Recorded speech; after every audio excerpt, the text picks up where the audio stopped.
दोस्तों, ट्रंप का अगर असासिनेशन होता है तो उसके बाद अमेरिका का क्या प्लान हो सकता है?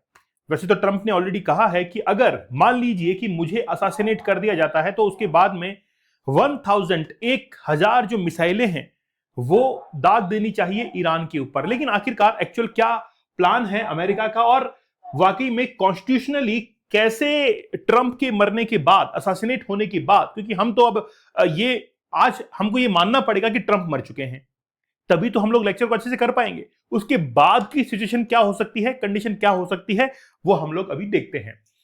देखिए, ट्रंप जो है वो अभी अमेरिका के प्रेसिडेंट हैं। इस आदमी ने जो उत्पाद मचाया है आज तक के अमेरिका के इतिहास में किसी ने नहीं मचाया होगा। अब बात यह है कि ट्रंप अगर प्रेसिडेंट है तो कोई वहां पर वाइस प्रेसिडेंट भी है जिनका नाम है जेडी वेंस, और सौभाग्यवश या दुर्भाग्यवश उनकी जो पत्नी है वो इंडियन ओरिजिन की है।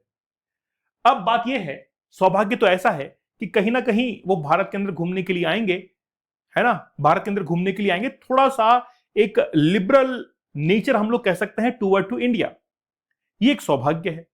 और दुर्भाग्य यह है कि कल को अगर हमको कोई कार्रवाई करनी पड़ी अमेरिका के ऊपर, या कोई भी हमको इंटरनेशनल लेवल पर बात करनी पड़ेगी, तो हम नहीं देखेंगे कि वो भारत के साथ में कोई ताल्लुकात रखते हैं।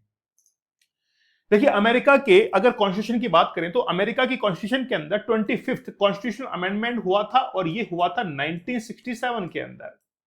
और उस समय ये अमेंडमेंट किया गया था कि अगर प्रेसिडेंट अपना पद छोड़ते हैं तो वाइस प्रेसिडेंट जो है उसको होल्ड कर लेंगे, और भी कई उसके अंदर अमेंडमेंट्स किए गए थे। इसके साथ में ही द प्रेसिडेंशियल सक्सेशन एक्ट 1947 भी पारित किया गया था इससे पहले। तो ये दो प्रोविजन जो हैं वो आज अमेरिकन कॉन्स्टिट्यूशन के अंदर सबसे ज्यादा इंपॉर्टेंट है। जब भी हम लोग प्रियम्बल की बात करते हैं तो पूरे वर्ल्ड के अंदर सबसे पहले प्रियम्बल को जिसने ऐड किया था, जिस कॉन्स्टिट्यूशन ने, वो अमेरिका ही था। अमेरिका ने ही लगभग 79 के अंदर लगभग यही ईयर रहे होंगे जिस समय उसने अपना कॉन्स्टिट्यूशन बना लिया था।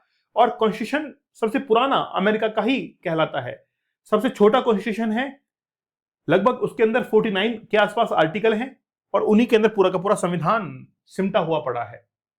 अब अगर मान लीजिए वाइस प्रेसिडेंट बनते हैं प्रेसिडेंट जो कि जेडी वेंस है, तो 25th अमेंडमेंट जो है उसका सहारा लिया जाएगा। साथ ही के अंदर प्रेसिडेंशियल सक्सेशन एक्ट जो है 1947, इसका भी सहारा लेकर वाइस प्रेसिडेंट को वहां पर प्रेसिडेंट बना दिया जाएगा। तो ये तो रहा कॉन्स्टिट्यूशनल प्रोविजन, और कहां पे लिखा हुआ है वो भी आगे हम लोग देखने वाले हैं। डोनाल्ड ट्रंप ने हालिया के अंदर एक स्टेटमेंट दिया था कि 1000 missiles are locked and aimed at Iran. क्योंकि बात क्या है कि स्ट्रेट ऑफ हार्मुज के ऊपर कंट्रोलिंग पावर बढ़ाने के लिए, कंट्रोल करने के लिए ही अमेरिका इतना ज्यादा एग्रेसिव है। कोई कहता है कि भाई हम अगर मान लीजिए किसी तरीके से नाकाम हुए और ईरान मेरा असैसिनेट करता है तो 1000 मिसाइलें जो है वो दाग दी जाएंगी किसके ऊपर? ईरान के ऊपर। मैं आपको थोड़ा सा हिस्ट्री में लेके चलता हूं। हिस्ट्री में ऐसी बात रशिया के साथ में भी हो चुकी है। जिस समय कोल्ड वॉर चल रहा था उस समय रशिया और अमेरिका दोनों एक दूसरे के आमने सामने थे। रशिया ने एक चाल चली, अमेरिका के पास में एक क्यूबा आइलैंड है, उस क्यूबा के ऊपर रशिया ने अपनी मिसाइलों को तैनात कर दिया था कि अमेरिका अगर कुछ भी नाटक करेगा, कोई प्रॉब्लम करेगा या हमारे ऊपर अटैक करेगा, तो क्यूबा जो कि अमेरिका के बिल्कुल नजदीक है, जिसको आज ट्रंप उसको कैप्चर करने के लिए धमकी भी दे रहे हैं कि हम लोग क्यूबा को कैप्चर कर लेंगे, तो क्यूबा के ऊपर मिसाइलें तैनात कर दी थी ताकि कल को वहां से कमांड मिले और फिर अमेरिका के ऊपर मिसाइल अटैक हो जाए। अमेरिका ने भी टर्की के अंदर अपनी मिसाइलों को तैनात कर दिया और उनका निशाना साध दिया रशिया की तरफ, क्योंकि अगर रशिया अटैक करता है तो अमेरिका भी जो है टर्की से फिर अटैक कर पाए रशिया की तरफ।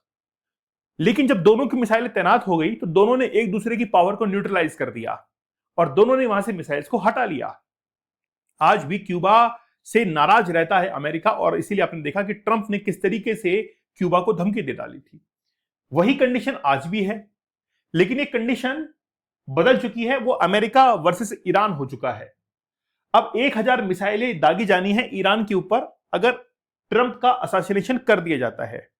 अब ट्रंप ने यह भी कहा कि वो ऑलरेडी लोडेड है, पहले से लोड है, और अमेरिका का प्रोविजन यह कहता है कि अगर किसी भी कंडीशन के ऊपर अमेरिका के ऊपर खतरा होता है तो ऑटोमेटिक वेपन्स फायर जो है वो करेंगे किसी अदर कंट्री के ऊपर विदाउट परमिशन। प्रेसिडेंट की भी उसमें परमिशन की आवश्यकता नहीं होगी। अब ट्रंप का असैसिनेशन पहले भी तो हुआ है, ट्रंप का असैसिनेशन पहले भी तो हुआ है। अब देखिए, जैसे ही डोनाल्ड ट्रंप ने एक ट्वीट किया था 1000 मिसाइल्स को लेकर, जस्ट उसके बाद में अयातुल्लाह खमेनी के बेटे मोजतमा खमेनी जो है, उन्होंने भी फिर शपथ ले डाली कि मैं अपने पिता की मौत का बदला लेकर रहूंगा, by hook and by crook. मुझे कैसे भी अपने पिता की मौत का बदला लेना पड़े, मैं अपने पिता की मौत का बदला लूंगा। जैसे ही ये स्टेटमेंट यहां पर आया था, उसके बाद में स्ट्रेट ऑफ हार्मुज वहां पर टेंशन क्रिएट हो चुकी हैं और ईरान ने कतर, बहरीन, कुवैत वहां पर मिसाइलें दागना शुरू कर दिया है। जबरदस्त तरीके से वो अटैक कर रहा है। अब अमेरिका ये कह रहा है कि हम कभी भी ईरान के ऊपर अटैक कर सकते हैं। एक्चुअली में क्या हुआ था, टर्की के अंदर अभी हाल ही में नाटो का समिट हुआ, नॉर्थ अटलांटिक ट्रीटी ऑर्गेनाइजेशन, जिसको 1949 में इसलिए बनाया गया था ताकि अमेरिका के पक्ष में जितने भी देश हैं उनकी सैन्य सुरक्षा की जा सके अमेरिका के द्वारा इस ग्रुप का सहारा लेकर। और इसी के अंदर शामिल होने के लिए यूक्रेन ने कई कवायदें की थी, कई कसीदे पढ़े थे कि हम तो नाटो के अंदर शामिल हो जाएंगे और उसके बाद में रशिया हमारे ऊपर अटैक नहीं कर पाएगा। रशिया ने भी यूक्रेन को अपनी औकात दिखाई कि तुम जिस ग्रुप के अंदर शामिल होने के लिए जा रहे हो, उस ग्रुप से एक बार पूछ के देख लेना, वो ग्रुप तुमको शामिल नहीं करना चाहता है। और टर्की ही वो पहला देश था जिसने सबसे पहले यूक्रेन के लिए इनकार किया था कि यूक्रेन को नाटो के अंदर शामिल नहीं करेंगे। आज उसी नाटो का समिट होता है टर्की के अंदर, टर्की की कैपिटल अंकारा के अंदर वहां पर होता है, ठीक है। और टर्की के अंदर उस सम्मेलन के दिन जब ट्रंप ने उसको अटेंड कर लिया और ट्रंप वापस से लौट रहे थे अपने देश के अंदर, लेकिन ट्रंप को ये लगने लगा कि यार ये जो टर्की है ना, वो नजदीक है किसके, ईरान के। अब हो सकता है कि हमारा असैसिनेशन हो जाए, इसलिए ट्रंप ने अपने प्लेन को, एयरक्राफ्ट को 2 बार चेंज किया। 2 बार चेंज करते हुए ब्रिटेन से और फिर पहुंचे अमेरिका के अंदर। इतना डर अमेरिकन प्रेसिडेंट को लग रहा था कि यार कहीं ना कहीं मेरे ऊपर कोई अटैक हो सकता है। शायद आपको यह अटैक याद होगा जिसके ऊपर बहुत सारे वीडियोस वगैरह आए थे और ट्रंप के ऊपर अटैक किया गया था, गोली चलाई गई थी जो कि कान से छूकर जो है वो निकली थी। क्या था पता नहीं, क्योंकि पॉलिटिशियन जो है उसकी जिंदगी के अंदर बहुत सारे उतार चढ़ाव आते हैं। कहते हैं कि वो जो कुर्सी होती है पॉलिटिशियन की, उस कुर्सी के ऊपर कई दाग लगे होते हैं, कई अपनों के, कई परायों के, वो दाग उसके ऊपर लगे हुए होते हैं। ऐसी होती है नेता की कुर्सी, भीगी हुई होती है खून से, ऐसा माना जाता है। अक्सर, मतलब हर नेता ऐसा भी नहीं होता है, हर नेता ऐसा भी नहीं होता, लेकिन अक्सर ऐसा होता है। ट्रंप जो है, इनके ऊपर जो अटैक किया गया, एक पक्ष ने यह कहा कि ट्रंप ने अटैक खुद के ऊपर खुद ने करवाया ताकि इनको एक फेवर मिल सके, और दूसरा यह है कि ट्रंप ने जो है, ट्रंप के ऊपर ही अटैक करवाया गया। अगर ट्रंप का उस समय असैसिनेशन होता था और उस समय ट्रंप की अगर मृत्यु हो जाती तो जेडी वेंस उनकी जगह लेते, as according to 25th of amendment 1967 and presidential succession act 1947 के तहत जेडी वेंस क्या बन जाते, राष्ट्रपति बन जाते। अब बात यह है कि आखिरकार इसका प्रोविजन कहां पर है। जब हम लोग अमेरिका के कॉन्स्टिट्यूशन को देखते हैं तो वहां पर आर्टिकल नंबर 2 है ना, और देखिए 25th जो अमेंडमेंट हुआ था वो 1967 के अंदर हुआ, और इसमें आर्टिकल नंबर 2 सेक्शन 1 क्लॉज 6, इसके अंदर साफ तौर पर जाहिर है कि प्रेसिडेंट की जो पावर एंड ड्यूटीज हैं, है ना, अगर वो सर्व नहीं कर पा रहे हैं, उसको पूरी तरीके से निभा नहीं पा रहे हैं, तो वो जो पावर है वो ट्रांसफर हो जाएगी किसके पास में, वाइस प्रेसिडेंट के पास में। ठीक है, अब ये तो रही बात किसकी, कॉन्स्टिट्यूशनली बात रही। अब चलते हैं हम लोग गुंडागर्दी के ऊपर, गुंडागर्दी के ऊपर चलते हैं। ये तो ऑन डॉक्यूमेंट बात हो गई। अब यूएसए जो है वो अटैक करेगा किसके ऊपर, ईरान के ऊपर अटैक करेगा। तो अब अमेरिका की क्या सारी की सारी मिसाइलें अमेरिका के अंदर ही तैनात हैं? नहीं, ऐसा नहीं है।